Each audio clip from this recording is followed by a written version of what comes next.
All right, KOMP 92.3, where Vegas rocks. It's Dennis Huff, and we have a legend, a monster among men, Glenn Danzig, on the phone with me. Glenn, how are you, sir?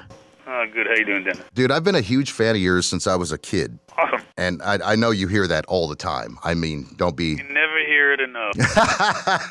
You go through all this nightmares with the labels and touring and, you know what I mean, all this stuff. So it's always nice to hear, from people, any kind of positive stuff like that. Yeah, dude. I mean, I thought you were going to be like, no, I've never heard that before ever, Dennis. No, it's, and I will tell you, like, me, among everyone else, I have a whole bunch of Danzig songs that I love, man. Like, Blood and Tears, believe it or not, is one of my favorites from you. Oh, it's a big... It's not a hit. Yeah. It's, whatever, but it's a beautiful, beautiful song, but it also will kill you. Like, it's a gnarly song, dude. I love it. We have to put it in the set every now and then because we get so many requests for it. Yeah. And I mean, Sestitas, Her Black Wings, Dirty Black Summer. And those two we have to do all the time. I think you got to, man, or there's going to be an incident. Huh? There's going to be an incident if you don't play those, right?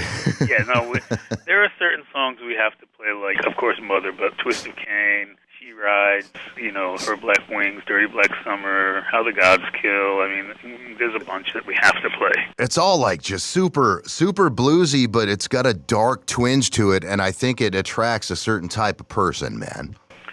That's fine with me. Right? And I think that's what you meant to do, right? I just, when you go in to do a record, you just want to do the best record that you could, and that kind of expresses what I'm trying to express. Right. Now, when Glenn Danzig was a kid, like, 12, 13, 14, whatever. And you in bands, yeah. Yeah, so, like, you wanted to start writing songs. Who were you listening to that made you say, I want to do that too? The same as always. It was like, Elvis and Black Sabbath. Yeah. And then, old blues guys and stuff. Lots of different things. But the two main ones, would be Elvis and Black Sabbath. Now, were you born with this edge? Now, you got an edge. I'm not trying to be a smartass, but I'm saying, like, you're, like, lean towards the darker themes of music and songwriting, man, and a lot of people gravitate to that, man. Did you try to do that, or was that just what was in your head? That's just what I liked, and as a little kid, I'm reading Edgar Allan Poe and Baudelaire and H.P. Lovecraft, and and on, and so in music I'm listening to is always the more grittier stuff, probably with a more bluesy, darker, like you say, an edge with that theme to it, and that's kind of what I like. So it just grabbed you. Is that simple? That's awesome, man. It's not rocket science. It's like with what you like, Sure. I mean, I grew up listening to Black Sabbath because of my old man, and I gravitated towards Misfits and Danzig and Slayer and Pantera and King Diamond and all that crap. So I guess it's just whatever grabs you, it takes you, and it owns you. Yeah. Yeah, man.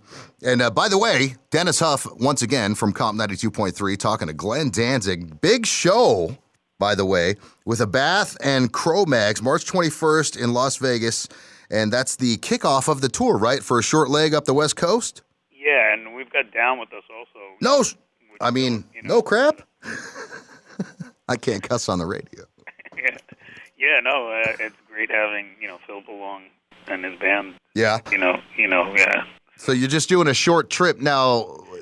Are you bored? Are you done, like, picking weeds? You just want to get out on the road for a couple of weeks, or why is that so short? What happened was a bunch of the fans had complained that we haven't done the Pacific Northwest in a while. Right. And the last run we had, we couldn't find a tour bus, so we had to move the first couple shows to the end of the tour so we could get a tour bus that came available, like, later. Okay. For some reason, there's a tour bus shortage, which I don't know. But anyway, it's always a shortage. We were able to redo the LA show, but we couldn't get a Phoenix available date. And so we're making that up now on this little thing. So I was like, okay, I'll just do like a week shows. And, Okay. And so, yeah, so basically that's really why I'm doing it. Roger that, man. Now, I've seen you in the press a little bit, and you people have been asking you about recording new music. And you have the answer that goes along with basically, I don't know if I want to. Is that where your head's at? You know what? I've always said, like, when I have something to say, I'll go into the studio and record it. You know, right now I really don't have that much to say musically. I mean, I've put out so many records, and, you know, it's like with all the kids, just, you know, when I say kids, I mean people, you know, just downloading stuff instead of buying it. So it's from a business standpoint. Sure. You can't make any money because it costs X amount to record a record, you know, and I'm not going to do some stupid Pro Tool record in somebody's living room, you know. So well, no. So it comes down to, you know, if I have enough stuff soon, maybe, but right now, no.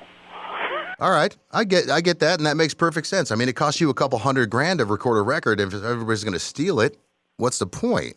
Yeah, this is, you know. I get it. It's not a good business model, like, if you know what I'm saying. Sure, dude. I have a truck that's 3 years old. It didn't come with a CD player.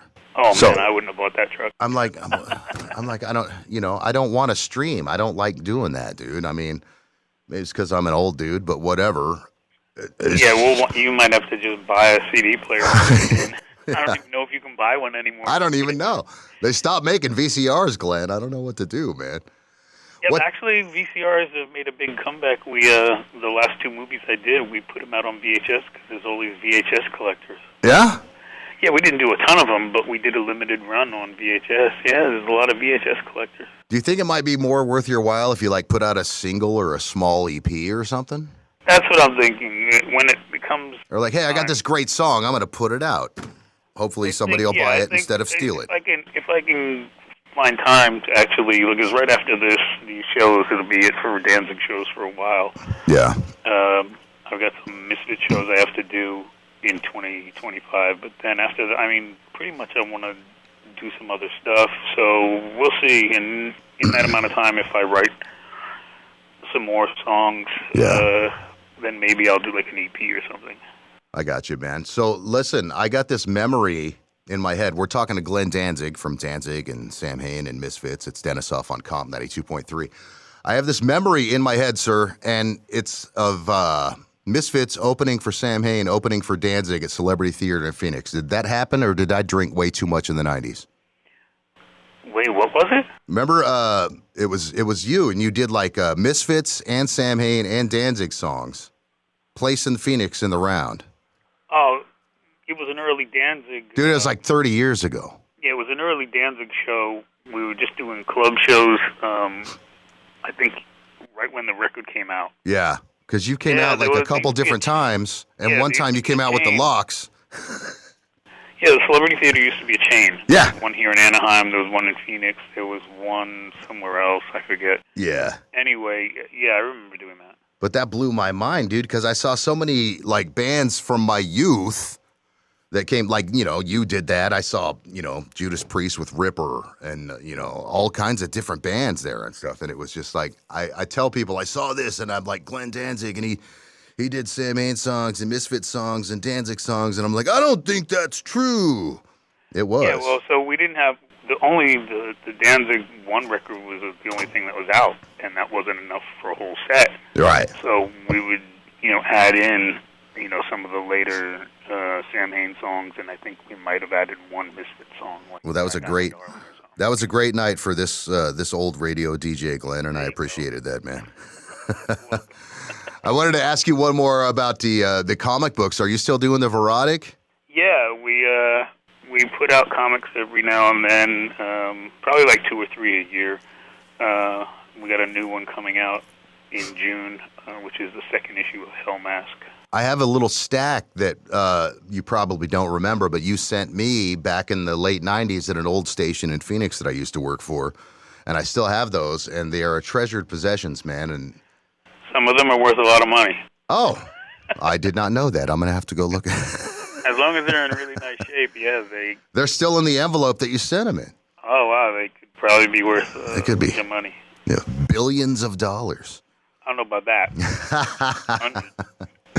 So listen, man, you are, what's next for Glenn? Not Danzig, not Misfits, not whatever. Just what's next for Glenn after this tour? What are you going to do? Well, OG Misfits have to do Coachella. And then after that, I think I'm going to just maybe do some movie stuff. Yeah? What kind of movie stuff? You've been in the forefront of music fans for damn near 50 years, dude. What are you going to do for the movies?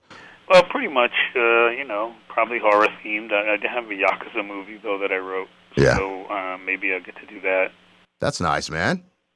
You just like Still score stuff. It'll be very violent. Yeah. Well, I do like violence. I don't like to incite it, but I enjoy it nonetheless. Yeah. Well, it's okay to watch it on TV, right? Sure, man. It's a fantasy, right? Did you ever see that dumb movie called Smile? No, because it's dumb. It is dumb.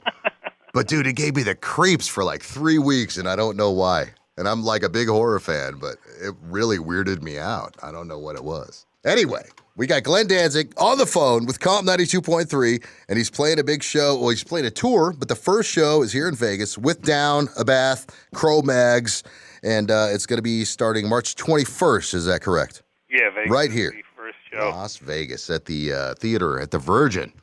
Yeah. All right, man. Well, It's pretty much the old Hard Rock, isn't it? Yeah, it's the old joint. Yeah. I mean, they made it bigger or whatever. Well, it's the new joint, and then it's, now it's the theater or whatever. But it's a bigger theater than the old joint back in the 90s, which I think you played too. Yeah, we played there also. Yeah, I saw you there. I drove up from Phoenix to see you there. Yeah, we played there many times, and then we played at the, when they made it bigger.